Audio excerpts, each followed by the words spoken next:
Donc ici, j'étais chez Gamme Vert pour récupérer des croquettes pour mon chat et je suis tombée sur cette magnifique plante. Alors, elle est originaire de Malaisie et on la surnomme la plante de tortue. Franchement, je ne la connaissais pas, mais j'étais en admiration, hein. Trop belle.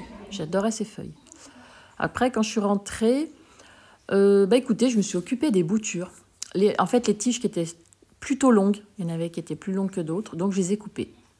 J'en ai coupé la moitié parce que je ne pouvais pas les faire entièrement, ou alors il faut que je prenne un pot qui arrive à prendre ces grandes boutures et j'en ai pas des pots suffisamment hauts. Mais la prochaine fois, c'est ce que je ferai. Là, les boutures, je les ai commencées, vous voyez, de moitié. La tige est coupée de moitié. J'en ai pris à peu près 4-5 tiges. Et c'est pas évident parce qu'en fait, elles sont hautes et moi, j'ai pris un pot moyen.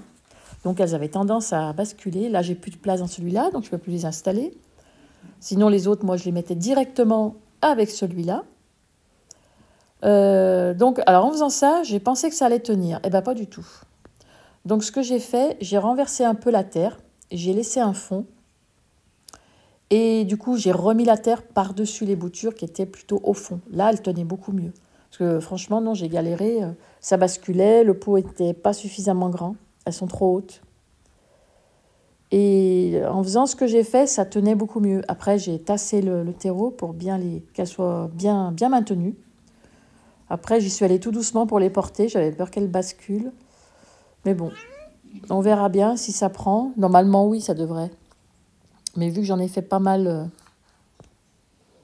Au départ, j'en avais fait des petites. J'avais tenté le coup pour voir si ça fonctionnait. Ça avait bien marché. Donc maintenant, je recommence les grandes. Voilà.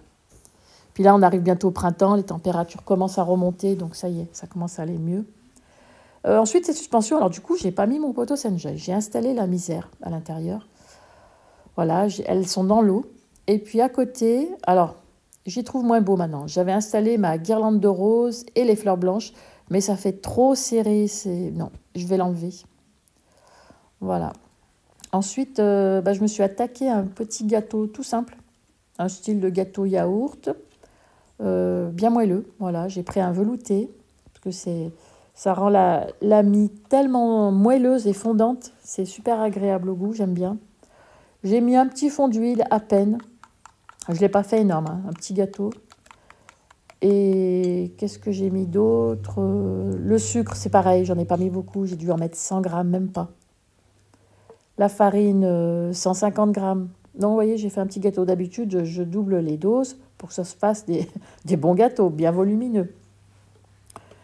Et voilà, donc, ouais, j'avais envie de faire un petit gâteau comme ça. Moi, j'aime bien. J'aime bien la pâtisserie, j'aime bien la cuisine. Ensuite, je l'ai versé dans le moule en silicone. Donc, c'est pratique ce moule, enfin ces moules, dans un sens où on n'a pas besoin de beurrer et fariner. Voilà. Ensuite, j'ai mis des morceaux de pommes et des amandes effilées sur le dessus. Donc, le four était branché à 200, comme toutes les fois. Et je surveille parce que mon four a tendance à augmenter tout seul, comme ça. Il est complètement déréglé. Je suis toujours en train de le toucher, ça m'énerve.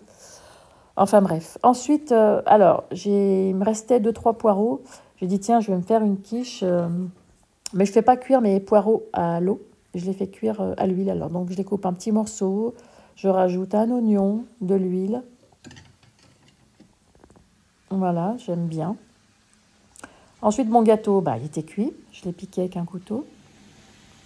Donc, vous voyez, c'était tout bien doré. Donc, j'ai attendu qu'il refroidisse pour le démouler.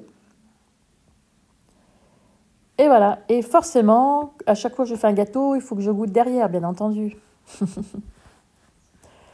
Voilà ce que c'est la gourmandise. Mais oui, à la maison, on est toujours en train de faire beaucoup de pâtisserie maison, cuisine maison. Je fais beaucoup de plats maison, hein. Je n'achète quasiment rien. Je me débrouille à faire moi-même mes plats. J'aime beaucoup. Voilà, donc je laisse bien dorer mes poireaux. Qu'ils soient bien, on va dire, pas fondus, mais voilà, bien cuits. Et puis à côté, j'ai préparé les œufs et la crème, du sel, du poivre, que je verserai une fois les poireaux cuits. Donc oui, j'avais fait sur une pâte feuilletée. Habituellement, c'est moi qui fais mes pâtes, ma pâte brisée. Et là, j'avais un peu la flemme. J'ai dit, oh, j'ai des pâtes, ouais, des pâtes toutes prêtes. C'était une pâte feuilletée, donc je l'ai prise. Mais c'est vrai que j'aime bien que la pâte sablée maison. Pâte sablée ou pâte brisée, ça dépend. Mais en général, les quiches, c'est avec une pâte brisée, oui, pas sablée. Sablée, c'est plutôt les biscuits. Voilà, donc un peu de râpé à la touche finale. Et puis, on enfourne à peu près 200 degrés. 200 degrés, c'est une cuisson tout à fait normale. Alors moi, pour la cuisson, je regarde toujours, alors j'ouvre le four vers la fin. Avec un couteau, je soulève la pâte pour voir si elle n'est pas trop blanche, si elle est bien dorée. En général, le contour est doré, le dessous y est aussi, hein, forcément. Après, je me suis acheté des pâtisseries libanaises. J'aime beaucoup la cuisine orientale aussi. J'en fais aussi. Je fais le couscous, je fais pas mal de trucs, hein. J'aime bien. Et là, c'est le petit Titi avec mon fils. Voilà, et bien écoutez, sur ce, je vous souhaite un très bon week-end.